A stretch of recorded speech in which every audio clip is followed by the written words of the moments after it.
नमस्कार दोस्तों, आज हम बात करेंगे एक ऐसे क्वेश्चन के बारे में जो काफी सारे लोग हमसे पूछते हैं और इसके ऊपर कोई वीडियो भी नहीं बनाई हुई मार्केट के अंदर। तो वो क्वेश्चन ये है कि सर मेरे को एक बिजनेस स्टार्ट करना है, अब मुझे ये बात नहीं समझ में आ रही कि मैं प्रोप्राइटरशिप बिजनेस स्टार्ट करूं, पार्टनरशिप स्टार्ट करूं, एलएलपी स्टार्ट करूं या फिर मैं एक प्राइवेट लिमिटेड कंपनी ओपन करवाऊं। काफी सारे लोग प्राइवेट लिमिटेड कंपनी ओपन करवा लेते हैं और उनको बाद में जाके दिक्कतें आती हैं, काफी सारे लॉसेस उनको झेलने पड़ते हैं। तो आज हम डिटेल में बात करेंगे कि आपके लिए सबसे बेस्ट ऑप्शन कौन सा है। आपको प्रोप्राइटरशिप स्टार्ट करनी चाहिए, पार्टनरशिप स्टार्ट करनी चाहिए, एलएलपी स्टार्ट करनी चाहिए या प्राइवेट लिमिटेड कंपनी ओपन करवानी चाहिए। ठीक है जी, चलिए जी, सबसे पहले बात करते हैं प्रोप्राइटरशिप फर्म के बारे में। प्रोप्राइटरशिप फर्म वो फर्म होती है जिसके अंदर जो ओनर है वो एक पर्सन होता है और वही उसका ओनर भी होता है, वही उसका प्रोप्राइटर भी होता है। जो भी लीगल रिस्पॉन्सिबिलिटी आएगी वो सारी की सारी उसी बंदे के ऊपर आने वाली है। ठीक है जी। अब अगर अपन बात करें जीएसटी के पॉइंट ऑफ व्यू से, तो जीएसटी के पॉइंट ऑफ व्यू से कोई भी फर्क नहीं है, चाहे आप प्रोप्राइटरशिप फर्म खुलवाओ, चाहे आप पार्टनरशिप फर्म खुलवाओ, चाहे आप एलएलपी खुलवाओ, चाहे आप कंपनी खुलवाओ, इसमें कोई भी फर्क पड़ने वाला नहीं है अगर जीएसटी के पॉइंट ऑफ व्यू से चेक करते हैं तो। ठीक है जी। लेकिन अब अपन को चेक करना पड़ेगा और ठीक है जी, अगर आपका काम इस तरीके का है कि जो आपके यहाँ पे एम्प्लॉय काम कर रहे हैं उनको किसी तरीके की हानि हो सकती है, किसी तरीके का कोई नुकसान हो सकता है, तो आपके लिए कभी भी प्रोप्राइटरशिप फर्म और पार्टनरशिप फर्म उचित नहीं रहेगी, आपको वो खुलवानी नहीं चाहिए। आपको फिर उसके लिए जाना चाहिए हमेशा प्राइवेट लिमिटेड कंपनी के लिए या फिर एलएलपी के लिए। क्यों? क्योंकि अगर आपकी कोई ऐसी एक्टिविटी है जिसके अंदर जान मान की हानि हो सकती है एम्प्लॉय के लिए, तो उस केस में आपको बहुत ज्यादा दिक्कत हो जाएगी अगर आपकी प्रोप्राइटरशिप फर्म है या पार्टनरशिप फर्म है। क्योंकि कंपनी और एलएलपी के केस में क्या है, जितनी भी रिस्पॉन्सिबिलिटीज होंगी वो कंपनी को झेलनी पड़ेगी या एलएलपी को झेलनी पड़ेगी। आपकी इंडिविजुअल लेवल पे कोई रिस्पॉन्सिबिलिटी नहीं आएगी। हाँ, ये जरूर है कि आपको इंडिविजुअल लेवल पे कदम जरूर उठाने की उनकी सेफ्टी इंश्योर कर सको। ठीक है जी। अब अपन बात करें प्रोप्राइटरशिप के लिए, तो प्रोप्राइटरशिप में मैंने आपको बता दिया कि जीएसटी में तो कोई लेना देना है नहीं है किसी भी तरीके से।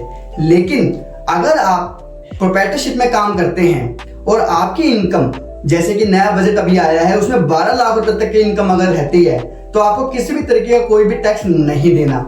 ठीक है जी।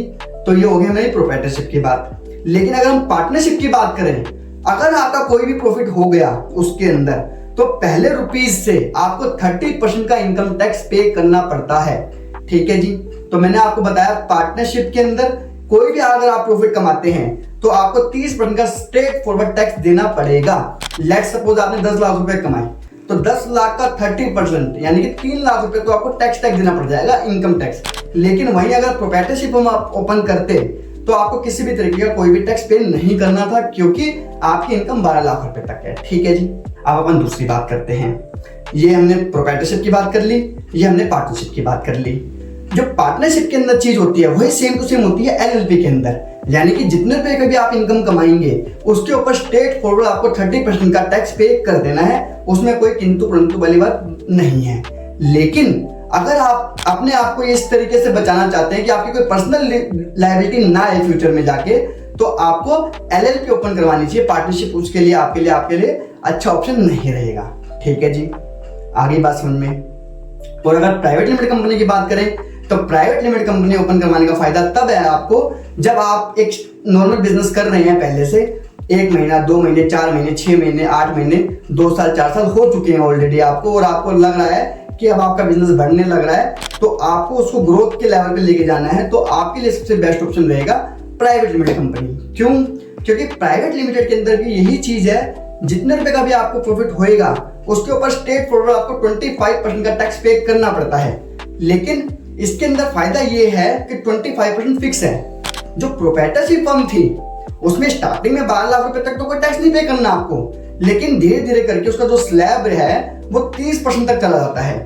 जबकि प्राइवेट लिमिटेड कंपनी के अंदर जो ये स्लैब है वो 30% का नहीं है, सिर्फ 25% का रहेगा। ठीक है जी। अगर आप कुल मिला के अगर बात की जाए तो सबसे बेस्ट ऑप्शन जो है वो दो ही ऑप्शन है। पहला प्रोप्राइटरशिप फर्म, दूसरा प्राइवेट लिमिटेड कंपनी। ठीक है जी। अगर और डिटेल में बात करें, अगर आपका बिजनेस बढ़ रहा है तो उस केस में आप एलएलपी के साथ भी जा सकते हैं। ठीक है, लेकिन उसमें आपको 30% का टैक्स पे करना पड़ेगा। थोड़े कंप्लायंसेस जरूर कम हो जाएंगे आपके, लेकिन हम लोग फिर भी यही सजेस्ट करेंगे कि आपको सिर्फ 2 ही ऑप्शन रखने चाहिए अपने लिए, या तो प्रोप्राइटरशिप बिजनेस स्टार्ट कीजिए आप, या फिर आप प्राइवेट लिमिटेड कंपनी स्टार्ट कीजिए। ठीक है जी।